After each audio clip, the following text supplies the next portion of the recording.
Hello friends, स्वागत है आपका हमारे यूट्यूब चैनल जीके ट्रैगर पे। आज हम पहुंच गए हैं हमारे उत्तराखंड वन लाइनर सीरीज़ के भाग 19 में, जिसमें हम और इम्पॉर्टेंट 50 क्वेश्चन देखने वाले हैं आगे के। चलिए इस वीडियो को शुरू करते हैं। आज का पहला क्वेश्चन है, प्रथम चंद्र वंश का शासक कौन था जिसने दिल्ली के सुल्तान फिरोज शाह तुगलक से मुलाकात की थी? तो फिरोज शाह तुगलक से मिलने वाला प्रथम चंद्रवंशीय शासक था ज्ञानचंद। दूसरा प्रश्न है, वर्ष 2006 के परिसीमन से कितनी नई विधानसभा सीटें सृजित की गई थी? तो कितनी बनाई गई थी 2006 में? 6 सीटें। ठीक है, 6 सीटें बनाई गई थी 2006 के परिसीमन से। कौन कौन सी थी? रायपुर थी, देहरादून की, नैनीताल की लाल कुआं थी, उधम सिंह नगर की किच्छा और नानकमत्ता सीट, और हरिद्वार से हरिद्वार ग्रामीण और बीएचईएल सीट। ठीक है, ये 6 सीटें बनाई गई थी 2006 के परिसीमन में। आपको क्वेश्चन ये पूछता है 2006 का परिसीमन किस आधार पर हुआ था, या 2001 की जो जनसंख्या थी उसके आधार पर हुआ था। ठीक है, ये राज्य में हुआ दूसरा परिसीमन था। पहला परिसीमन कब हुआ था? वर्ष 2001 में हुआ था। किस आधार पर हुआ था? 1971 की जनगणना के आधार पर वो परिसीमन हुआ था। ठीक है, अगला प्रश्न है, ब्रिटिश कुमाऊं गढ़वाल किसकी पुस्तक है? तो सही जवाब है आर.एस. टोलिया। ठीक है, आर.एस. टोलिया लेखक हैं ब्रिटिश कुमाऊं गढ़वाल के। आर.एस. टोलिया जो थे यह राज्य के पहले मुख्य सूचना आयुक्त हैं और राज्य के ये तीसरे मुख्य सचिव थे। ठीक है फ्रेंड्स, अगला प्रश्न है, राजाजी राष्ट्रीय उद्यान में टाइगर रिजर्व प्रोजेक्ट कब घोषित किया गया? तो राजाजी राष्ट्रीय उद्यान में टाइगर प्रोजेक्ट घोषित किया गया, या टाइगर प्रोजेक्ट के तहत राजाजी राष्ट्रीय उद्यान को कब लाया गया? 2015 में। ठीक है, ये राज्य का दूसरा टाइगर प्रोजेक्ट था, जहां जिस राज्य का दूसरा राष्ट्रीय उद्यान है जहां पे टाइगर प्रोजेक्ट को लॉन्च किया गया। ठीक है, पहला कौन है? पहला है जिम राष्ट्रीय उद्यान, जिम कॉर्बेट नेशनल पार्क है जो वो राज्य का पहला है। दूसरा है राजाजी राष्ट्रीय उद्यान, 2015 में इसको लाया गया। जिम कॉर्बेट को 1973 में लाया गया था प्रोजेक्ट टाइगर के तहत। ठीक है, राजाजी राष्ट्रीय उद्यान की बात करें तो इसकी स्थापना 1983 में होती है और इसका जो फैलाव है यह देहरादून, पौड़ी और हरिद्वार में है। ठीक है, इसका कुल क्षेत्रफल कितना है? 820.42 किलोमीटर इसका कुल क्षेत्रफल है। एक प्रश्न आपके लिए इसमें कि इसमें जो राजाजी लगा है यह किसके नाम के या किसके नाम पे इसको रखा गया है राजाजी? ठीक है, यह आप हमें कमेंट करके बताएं, बहुत इंपॉर्टेंट क्वेश्चन है। अगला प्रश्न है, वर्ष 1921 में गढ़वाल युवा सम्मेलन का अध्यक्ष किसे चुना गया था? सही जवाब है अनसुईया प्रसाद बहुगुणा को। ठीक है, 1921 में गढ़वाल युवा सम्मेलन का अध्यक्ष चुना गया था इनको। इनका जन्म 18 फरवरी 1894 को होता है और ये पेशे से एक वकील थे। ठीक है, इन्होंने ही बैरिस्टर मुकुंदी लाल के साथ मिलकर 1918 में गढ़वाल कांग्रेस की स्थापना भी की थी। ठीक है फ्रेंड्स, इंपॉर्टेंट क्वेश्चन है और इन्हीं को गढ़वाल केसरी भी कहा जाता है, ये भी एक इंपॉर्टेंट फैक्ट है। अगला प्रश्न है, उत्तराखंड के एकमात्र व्यक्ति जो हिंदुस्तान समाजवादी प्रजातंत्र संघ यानी कि हिंदुस्तान सोशलिस्ट रिपब्लिक एसोसिएशन के सदस्य थे, HSRA के सदस्य थे। सही जवाब है भवानी सिंह रावत। ठीक है, HSRA जो ये है ये चंद्रशेखर जो आज़ाद थे उनकी पार्टी का नाम था और उसके एकमात्र सदस्य थे भवानी सिंह रावत। ठीक है, ये उनके मित्र थे और इन्हीं के साथ 1930 के करीब में चंद्रशेखर जो आज़ाद थे वो दुगड्डा आते हैं। ठीक है, और उन्हीं की याद में भवानी सिंह रावत बाद में दुगड्डा में शहीद मेले की शुरुआत करते हैं। प्रश्न पूछा जाता है, दुगड्डे में शहीद मेले की शुरुआत किसने की थी? भवानी सिंह रावत ने। ठीक है, अगला प्रश्न है, उत्तराखंड में दास प्रथा का अंत कब हुआ था? तो उत्तराखंड में दास प्रथा खत्म कर दी गई थी 1824 में। ठीक है, जबकि अगर बात करें भारत की तो भारत में यह प्रथा 1843 में ख़त्म की गई थी। उत्तराखंड में सती प्रथा का अंत कब हुआ था? 1829 में। ठीक है, और अगर आप ध्यान से देखें 1824 और 1829 दोनों समय ही कुमाऊं कमिश्नर कौन था? William trail. ठीक है, दोनों बार में कुमाऊं कमिश्नर कौन है इस दौरान? विलियम ट्रेल है। तो क्वेश्चन पूछा जाता है, दास प्रथा का अंत जब हुआ कुमाऊं कमिश्नर कौन था? सती प्रथा के अंत के समय कुमाऊं कमिश्नर कौन था? William trail. अगला प्रश्न है, चंडी प्रसाद भट्ट को गांधी शांति पुरस्कार से कब सम्मानित किया गया? तो सही जवाब है 2013 में। चंडी प्रसाद भट्ट एक बहुत ही महत्वपूर्ण और बहुत ही फेमस पर्यावरण के लिए कार्यकर्ता हैं ये। ठीक है, पर्यावरण के लिए इन्होंने बहुत सारा योगदान दिया है। इनको 2013 में गांधी शांति पुरस्कार से सम्मानित किया गया और इन्हीं को ही 1982 में रेमन मैग्सेसे पुरस्कार से भी सम्मानित किया जा चुका है। रेमन मैग्सेसे पुरस्कार पाने वाले ये राज्य के पहले व्यक्ति थे। ठीक है, अगर बात की जाए दूसरे व्यक्ति कौन है, तो दूसरे व्यक्ति हैं दीप जोशी, जिनको 2009 में रेमन मैग्सेसे पुरस्कार मिला था। वो एक समाज सेवक हैं। अगला प्रश्न है, उत्तराखंड के किस मंदिर को चुंबकीय शक्ति का केंद्र माना जाता है? सही जवाब है कसार देवी मंदिर, जो कि अल्मोड़ा में स्थित है। इसको चुंबकीय शक्ति का केंद्र माना जाता है। अगला प्रश्न है, उत्तराखंड में गांधीवादी आंदोलन शुरू करने का श्रेय किसे जाता है? सही जवाब है प्रयागदत्त पंत को। उत्तराखंड की धरती पर जो गांधीवादी आंदोलन शुरू करने का श्रेय जाता है वो प्रयागदत्त पंत को जाता है। अगला प्रश्न है, मिट्टी में सोना किसकी रचना है? तो मिट्टी में सोना यह रचना है मोहनलाल बावुलकर की। ठीक है, फेमस साहित्यकार हैं, इनकी ये रचना है। इनका जन्म 1931 को देवप्रयाग में होता है। इनकी कुछ अन्य रचनाएं हैं जो पेपर में पूछी जाती हैं, जैसे हिमालय का वरदान, मोस्ट इंपॉर्टेंट है और बहुत बार एग्जाम में पूछी जाती है। दहेज, पशुधन, अंधेरे से उजाला और सूरजमुखी की खेती, ये भी इनकी कुछ प्रसिद्ध अन्य रचनाएं हैं। ठीक है फ्रेंड्स। अगला है, खुरबुड़ा का मैदान किस नदी के किनारे स्थित है? तो खुरबुड़ा का मैदान जो है यह विंदाल नदी के किनारे स्थित है, देहरादून में। ठीक है, विंदाल नदी और रिस्पना नदी ये दोनों सहायक नदियां हैं सिसवा नदी की, और सिसवा नदी जो है ये सहायक नदी है सौंग नदी की। ठीक है फ्रेंड्स, इंपॉर्टेंट क्वेश्चन है, आपको ध्यान में रखना है। विंदाल नदी किसकी सहायक नदी है? सिसवा नदी की, और सिसवा किसकी है? सौंग नदी की। ठीक है, खुड़बुड़ा का मैदान जहां 1804 में प्रद्युमन शाह शहीद हो गए थे, मारे गए थे युद्ध में। ठीक है। अगला प्रश्न है, किस ताल को भाई बहन का ताल, यहाँ पे का होगा, ठीक है, किस ताल को भाई बहन का ताल कहा जाता है? महासर ताल, जो कि टिहरी गढ़वाल में स्थित है, इसको भाई बहन का ताल कहा जाता है। इसका जो आकार है वो कटोरे नुमा है। ठीक है, कटोरी जैसा इसका आकार है, और इनको भाई बहन का ताल कहा जाता है। टिहरी में ये स्थित है। अगला प्रश्न है, टिहरी के भिलंगना क्षेत्र में रक्षा सूत्र आंदोलन किसने चलाया था? सही जवाब है सुरेश भाई ने 1994 में। आपको क्वेश्चन ये भी पूछा जाता है, रक्षा सूत्र आंदोलन कहाँ चलाया गया था? भिलंगना घाटी में चलाया गया था, भिलंगना क्षेत्र में चलाया गया था। कब चलाया गया था? 1994 में। और किसने चलाया था? सुरेश भाई ने। अगला प्रश्न है, 15वीं वन रिपोर्ट के अनुसार उत्तराखंड का वन क्षेत्रफल कितना प्रतिशत है? तो सही जवाब है 45.44% है। 15वीं वन रिपोर्ट कब आई थी? 2018 में आई थी, और उसके तहत उत्तराखंड का कितना वन क्षेत्रफल है? 45.44%। चांदपुर गढ़ किस नदी के किनारे स्थित है? यहाँ पर किस होगा, ठीक है, किस नदी किनारे स्थित है? यह स्थित है आटागाड़ नदी के किनारे। ठीक है, आटागाड़ जो है यह पिंडर नदी की सहायक नदी है। आपको पता होगा पिंडर नदी की सहायक नदी है आटागाड़। आटागाड़ नदी आती कहाँ से है? तो ये आती है दूधातोली श्रृंखला से। दूधातोली श्रृंखला से आती है आटागाड़, जहाँ से 5 नदियाँ आती हैं। और कौन कौन सी 5 नदियाँ हैं वो आप हमें कमेंट करके बताएं, बहुत इंपॉर्टेंट है। आपको क्वेश्चन पूछा जा सकता है, आपको 4 नदियों के नाम दे देगा और बोलेगा इनमें से कौन सी नदी दूधातोली श्रेणी से नहीं आती है। ठीक है, जो दूधातोली श्रेणी है उसको उत्तराखंड का पामीर भी बोला जाता है। और किन किन जिलों में वो फैला है? वो फैला है चमोली में, पौड़ी में और अल्मोड़ा में। ठीक है, चमोली, पौड़ी और अल्मोड़ा के अंदर वो फैला है। तो आपने बताना है कमेंट करके कि कौन कौन सी और 4 नदियाँ कौन सी है। एक नदी तो आटागाड़ है, और 4 नदियाँ कौन सी है जो वहाँ से आती हैं।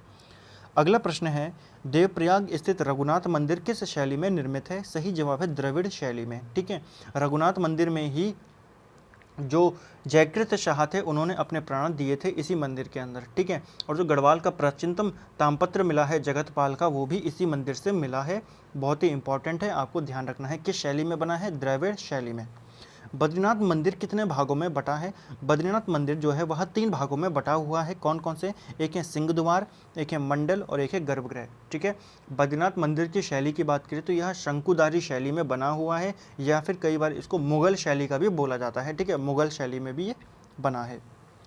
उत्तराखंड के किस जनपद का मध्यकालीन नाम राजाओं की घाटी था? सही जवाब है अल्मोड़ा। ठीक है, अल्मोड़ा चंद्रवंश के राजा थे जो उनकी राजधानी थी, इसीलिए इसको राजपुर भी बोला जाता था या राजाओं की घाटी भी बोला जाता था, क्योंकि यहाँ राजा रहता था। ठीक है, तो अल्मोड़ा का नाम था राजाओं की घाटी। अगला प्रश्न है, उत्तराखंड की मदर टेरेसा किसे कहा जाता है? सही जवाब है माधुरी शर्मा को। माधुरी शर्मा को उत्तराखंड की मदर टेरेसा कहा जाता है। उत्तराखंड के किस नगर को कालेश्वर नगर कहा जाता है? सही जवाब है लैंसडाउन। ठीक है, लैंसडाउन में प्रसिद्ध मंदिर है, कालेश्वर मंदिर है वहाँ पर, इसलिए इसको कालेश्वर नगर भी कहा जाता है। ठीक है, लैंसडाउन का प्राचीन नाम या पुराना नाम क्या था? कालो का डांडा, ये इसका प्राचीन नाम था। और 1890 में इसका नाम परिवर्तित करके क्या रख दिया गया था? तत्कालीन वायसराय जो भारत के थे लॉर्ड लैंसडाउन, उनके नाम पर इसका नाम रख दिया गया था। अगला प्रश्न है पी बैरन ने किससे नैनीताल को छीना था? तो पी बैरन, पीटर बैरन जिसका पूरा नाम है, इसने नैनीताल की खोज की थी 1841 में। इसको नैनीताल की खोज का श्रेय जाता है। ठीक है, इसने नरसिंह थोकदार जो उस समय नैनीताल के मालिक थे उस साइड के, उनसे इसने ज़बरदस्ती बंदूक की नोक पर हस्ताक्षर करवा लिए थे, ऐसा बोला जाता है। ठीक है फ्रेंड्स, 1841 में पी बैरन का एक वहाँ पे घर है जिसको बोला जाता है पिलग्रिम कॉटेज। आपको प्रश्न पूछा जाता है पिलग्रिम कॉटेज किससे संबंधित है? पी बैरन से संबंधित है। अगला प्रश्न है पूर्णागिरि शक्तिपीठ में माता का कौन सा अंग गिरा था? तो यहाँ पर जो अंग गिरा था माता का वो थी नाभि। ठीक है, पूर्णागिरि शक्तिपीठ में नाभि गिरी थी। अगला प्रश्न है हैली राष्ट्रीय पार्क का नाम रामगंगा राष्ट्रीय उद्यान कब किया गया? सही जवाब है 1952 में। ठीक है, 1952 में जो हैली राष्ट्रीय उद्यान था इसकी स्थापना 1936 में की जाती है। नाम क्या रखा जाता है? हैली राष्ट्रीय पार्क।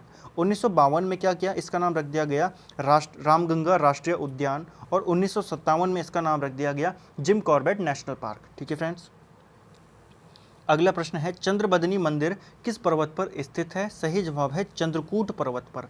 चंद्रकूट पर्वत पर स्थित है चंद्रबदनी मंदिर। इस मंदिर में पहले पशु बलि होती थी जिसको स्वामी मनमंथन एक व्यक्ति थे, उन्होंने वहाँ पर पशु बलि को बंद करवा दिया था। क्वेश्चन पूछा जाता है महाभारत में रुद्रप्रयाग को क्या कहा गया है? महाभारत में रुद्रप्रयाग को कहा गया है रुद्राव्रत। इलाहाबाद हाई कोर्ट द्वारा कूली बेगार प्रथा को कब असंवैधानिक घोषित किया गया था? सही जवाब है 1904 में। 1904 में इलाहाबाद हाई कोर्ट ने कूली बेगार प्रथा को असंवैधानिक घोषित कर दिया था। ठीक है, कूली बेगार प्रथा को समाप्त कब किया गया था?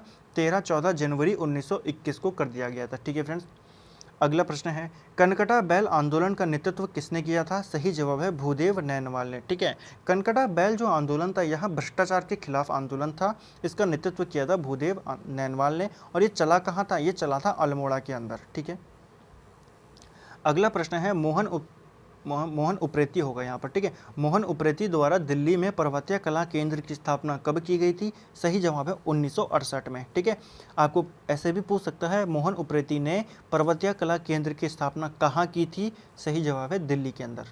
नीलांबर जोशी का संबंध किस क्षेत्र से है? तो नीलांबर जोशी का संबंध है अंतरिक्ष विज्ञान से। हरिदत्त कापड़ी का संबंध किस खेल से है? तो इनका संबंध है बास्केटबॉल से, आपको ध्यान में रखना है।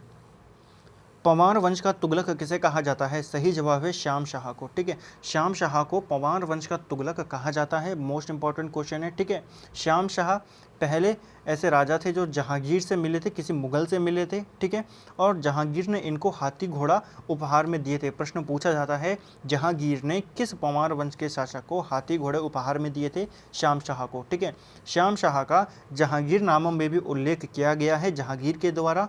ठीक है, श्याम सिंह के नाम से। ठीक है, श्याम सिंह के नाम से इनका उल्लेख है जहांगीर नामा में। क्वेश्चन पूछा जाता है किस पवार राजा का उल्लेख जहांगीर नामा में मिलता है? वो है श्याम शाह। ठीक है, श्याम शाह के टाइम पर कुमाऊं से एक भी आक्रमण नहीं होता है गढ़वाल में, ये भी इनके शासन की एक विशेषता थी।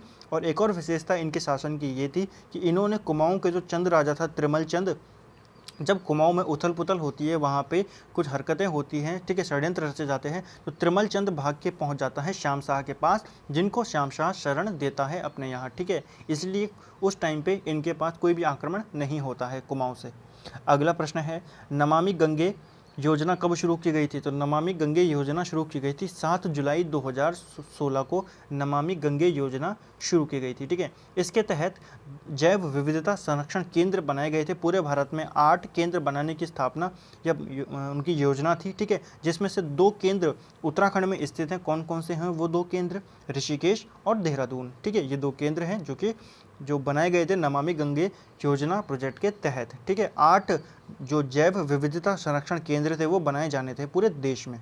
ठीक है, एक पॉइंट रह गया ऊपर का, चंद वंश का तुगलक किसको कहते हैं? तो वो कहते हैं देवी चंद को। ठीक है, पवार वंश का कहते हैं श्याम शाह, चंद वंश का देवी चंद को।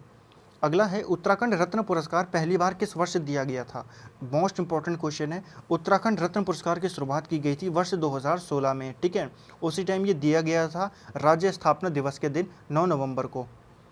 कितने लोगों को दिया गया था? 9 लोगों को ये दिया गया था। 9 लोगों में कौन कौन थे? चंद्र सिंह गढ़वाली थे, श्रीदेव सुमन थे, और इंद्रमणि बड़ोनी थे, जयनंद भारती थे, गौरा देवी थी, बद्रीदत्त पांडे थे, उनको ये दिया गया था, एनडी तिवारी थे। ठीक है, और मंगला देवी थी, स्वामी घनश्याम गिरी ठीक है। इन 9 लोगों को उत्तराखंड रत्न पुरस्कार दिया गया था। आपको ध्यान रखना है इनमें से किसे उत्तराखंड रत्न पुरस्कार नहीं मिला है, आपको ऑप्शन दे देगा और आपको जो अलग होगा उसको एलिमिनेट करना होगा। ठीक है, एक बार फिर से मैं नाम बता देता हूँ, आप नोट कर लीजिएगा। चंद्र सिंह गढ़वाली थे, श्रीदेव सुमन है, इंद्रमणि बड़ोनी है, ठीक है, मंगला देवी है, जयनंद भारती हैं, गौरा देवी, बद्रीदत्त पांडे, एनडी तिवारी और स्वामी घनश्याम गिरी। इन 9 लोगों को ये पुरस्कार मिला था। ठीक है, पहली बार कब दिया गया था? 2016 में। अगला प्रश्न है, राजस्व उत्तराखंड में राजस्व पुलिस व्यवस्था पुस्तक के लेखक कौन है? इस किताब के लेखक हैं देवेंद्र उपाध्याय। ठीक है, इनकी एक अन्य किताब है जिसका नाम है भारतीय संसद। बचेंद्री पाल ने किस वर्ष एवरेस्ट फतह किया था? सही जवाब है 24 मई 1984 को बचेंद्री पाल ने एवरेस्ट को फतह किया था। ठीक है, 1984 में। ये उत्तराखंड की और देश की पहली महिला है जो माउंट एवरेस्ट पर चढ़ी थी। स्वतंत्रता आंदोलन के दौरान देहरादून का सुल्तान किसे कहा जाता था? सही जवाब है महावीर त्यागी को। ठीक है, महावीर त्यागी को देहरादून का सुल्तान कहा जाता था आज़ादी के आंदोलन के दौरान। अगला प्रश्न है, Uttarakhand state seed certification authority की स्थापना कब की गई थी? तो देखिए, बीजों की गुणवत्ता के लिए इस अथॉरिटी की स्थापना की गई थी। कब की गई थी? मार्च 2001 में। अगला पॉइंट है इसी के तहत कि ऑर्गेनिक सर्टिफिकेशन एजेंसी की स्थापना कब की गई थी? ठीक है, राज्य में जो जैविक खेती है उसके लिए एक प्रमाण पत्र देने के लिए, उसके कि सारे जो मानक है वो उपयुक्त हों ऑर्गेनिक खेती के लिए। ठीक है, एक सर्टिफिकेशन एजेंसी बनाई गई। कब बनाई गई थी? 2006 में। तो आपको ध्यान में रखना है, बीजों के लिए कब बनाई गई थी अथॉरिटी? 2001 में, और ऑर्गेनिक खेती के लिए 2006 में। राज्य में किसान रत्न योजना कब शुरू की गई थी? तो राज्य में किसान रत्न योजना शुरू की गई थी 2010 में। ठीक है, इसके तहत जो भी कृषि या पशुपालन में जो उत्कृष्ट जिनका प्रदर्शन होता था या जो अच्छे काम उसमें करते थे उनको किसान रत्न पुरस्कार दिया जाता था इस योजना के तहत। कब दिया गया था, कब शुरू किया गया था? 2010 में। अगला है, पहली बार वैज्ञानिक पद्धति से भूमि बंदोबस्त करने वाला ब्रिटिश कौन था? सही जवाब है बेकेट। ठीक है, 1863 में इसने अपना भूमि बंदोबस्त किया था और ये पहला बंदोबस्त था जो वैज्ञानिक तरीके से, वैज्ञानिक पद्धति से किया गया था। किसके टाइम पे किया था? हेनरी रैमजे के टाइम पर, क्योंकि उस समय जो कुमाऊं कमिश्नर है वो कौन है? वो है हेनरी रैमजे। फेडरिक स्मेटा द्वारा स्थापित तितलियों का संग्रहालय कहाँ स्थित है? सही जवाब है भीमताल में। ठीक है, भीमताल में तितलियों का संग्रहालय किसने स्थापित किया था? फेडरिक स्मेटा ने। अगला है, Thomson college of engineering civil engineering की स्थापना के समय कुमाऊं कमिश्नर कौन था? सही जवाब है बेटन ने। ठीक है, बेटन उस समय जब Thomson college of civil engineering की स्थापना की गई, ये कुमाऊं का कमिश्नर था। ठीक है, 1847-48 में इसकी स्थापना की जाती है, बेटन के ही टाइम पे की जाती है। ठीक है, 47-48 में इसकी स्थापना की गई। इसको विश्वविद्यालय का दर्जा 1949 में दिया गया था। ठीक है, Thomson college of civil engineering जो था इसको विश्वविद्यालय का दर्जा 1949 में मिला और इसका नाम बदल के रख दिया गया रुड़की विश्वविद्यालय। ठीक है, वर्ष 2002 में इसको देश का 7वां आईआईटी जो था उसका इसको दर्जा प्राप्त हो गया। ठीक है, देश का 7वां आईआईटी बन गया ये। अगला प्रश्न है, किस आयोग ने भाषा के आधार पर उत्तराखंड को पृथक राज्य बनाने की सिफारिश की थी? सही जवाब है फजल अली आयोग। ठीक है, फजल अली जो आयोग था इसने 1955 में यह सिफारिश की थी कि उत्तराखंड को भी एक अलग राज्य बना देना चाहिए, लेकिन उस वक्त गोविंद बल्लभ पंत नहीं माने। ठीक है, वो भी नहीं माने और कई सारी चीज़ें थी जो उत्तराखंड को उस समय नया राज्य नहीं बना पाई और इसके फलस्वरूप आंदोलन हुए उत्तराखंड में और फाइनली 2000 में 9 नवंबर 2000 को उत्तराखंड अलग राज्य बन गया। किस वर्ष अल्मोड़ा में पहला महिला चिकित्सालय खोला गया था? सही जवाब है 1927 में। 1927 में अल्मोड़ा में पहला महिला चिकित्सालय खोला गया था। गोरखा काल में सैन्य शिविर क्या कहलाता था? सही जवाब है खलंगा। ठीक है, गोरखा काल में खलंगा किसको कहते थे? जो सैन्य शिविर होते थे उनको कहा जाता था। श्रीनगर गढ़वाल में राजनीतिक सम्मेलन 1938 की अध्यक्षता किसने की थी? सही जवाब है प्रताप सिंह नेगी ने। ठीक है, 1938 में एक राजनीतिक सम्मेलन होता है श्रीनगर गढ़वाल में जिसके अध्यक्ष कौन होते हैं? प्रताप सिंह नेगी। अगला प्रश्न है, राज्य के किस स्थान को फिरंगी राजनीति का क्रीड़ा स्थल माना जाता है या कहा जाता है? सही जवाब है दुगड्डा को।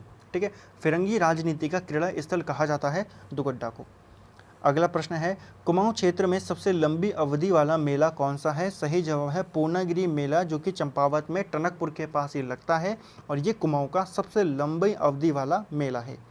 उत्तराखंड में जल संसाधन प्रबंधन किसकी रचना है? सही जवाब है डॉक्टर भगवती प्रसाद पुरोहित की ये रचना है, उत्तराखंड में जल संसाधन प्रबंधन। ठीक है, ऐसे प्रश्न पूछे जाते हैं, बहुत इंपॉर्टेंट है, आपको ध्यान में रखना है। ठीक है, तो किसकी रचना है यह?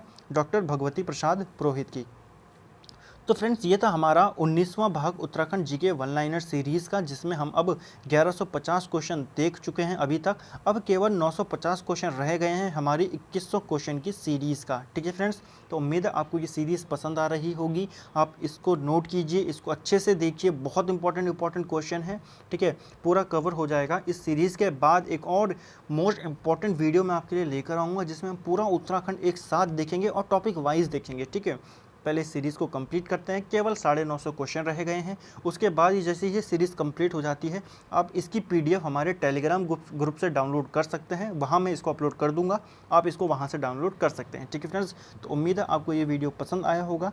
ठीक है, आप वीडियो को लाइक कीजिए, वीडियो को शेयर कीजिए, चैनल को सब्सक्राइब कीजिए और वीडियो को ढेर सारा आप शेयर कीजिए और लाइक कीजिए फ्रेंड्स। अगर आपको वीडियो पसंद आती है तो लाइक ज़रूर करना फ्रेंड्स। ठीक है, बहुत इंपॉर्टेंट होता है। ठीक है, और ज़्यादा मोटिवेशन उससे मिल जाती है कि आपको कितने लोगों को हमारी वीडियो पसंद आई है यहाँ पर। तो वीडियो को लाइक ज़रूर करना। Thank you friends.